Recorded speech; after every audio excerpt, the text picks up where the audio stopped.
The Ideal of a Universal Religion, Part 2.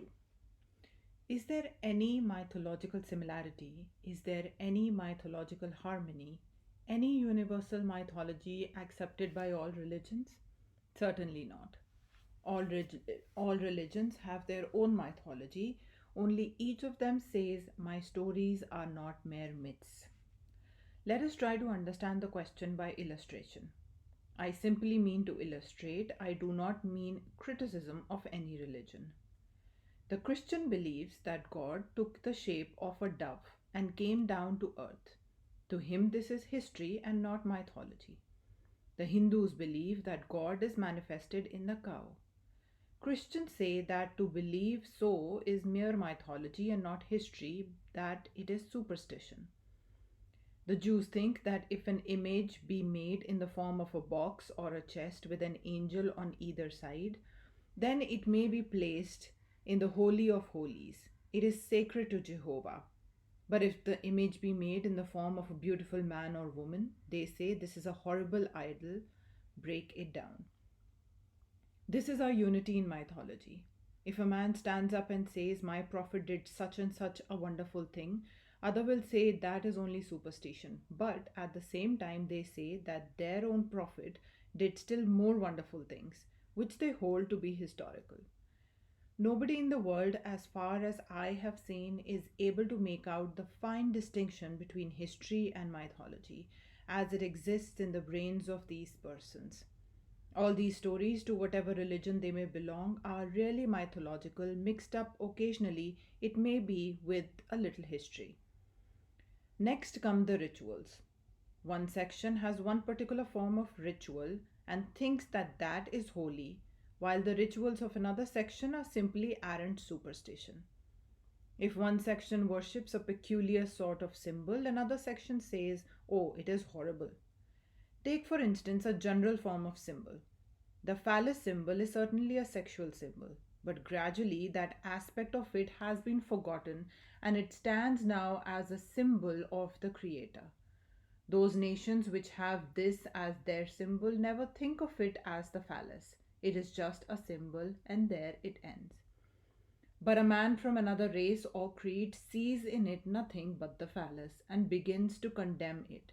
Yet at the same time he may be doing something which to the so-called phallic worshippers appears most horrible.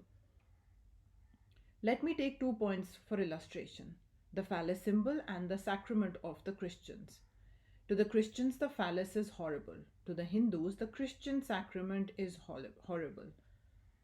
They say that the Christian sacrament, the killing of a man and the eating of his flesh and the drinking of his blood to get the good qualities of that man, is cannibalism. This is what some of the savage tribes do. If a man is brave, they kill him and eat his heart because they think that it will give them the qualities of courage and bravery possessed by that man. Even such a devout Christian as Sir John Lubbock admits this and says that the origin of this Christian symbol is in this savage idea. The Christians, of course, do not admit this view of its origin, and what it may imply never comes to their mind. It stands for holy things, and that is all they want to know. So, even in rituals, there is no universal symbol which can command general recognition and acceptance. Where then is any universality? How is it possible then to have a universal form of religion? That, however, already exists, and let us see what it is. We all hear about universal brotherhood and how societies stand up especially to preach this. I remember an old story. In India, taking wine is considered very bad. There were two brothers who wished one night to drink wine secretly, and their uncle, who was a very orthodox man, was sleeping in a room quite close to theirs.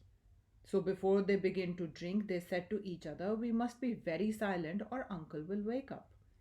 When they were drinking, they continued repeating to each other, "Silence.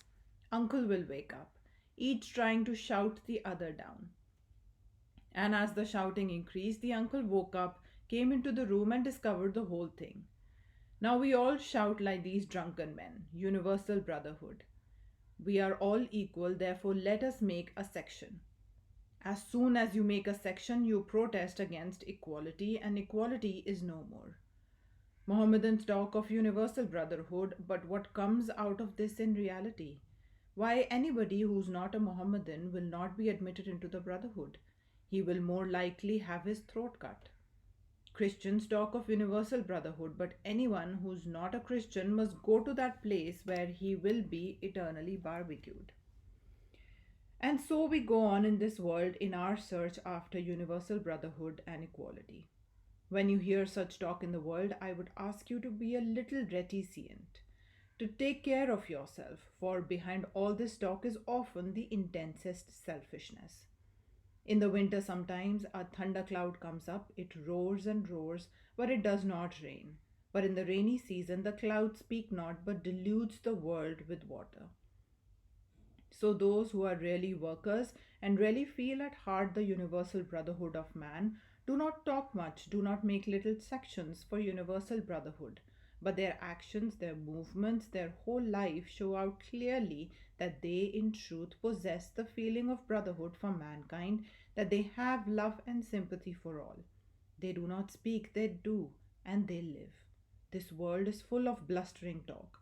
We want a little more earnest work and less talk.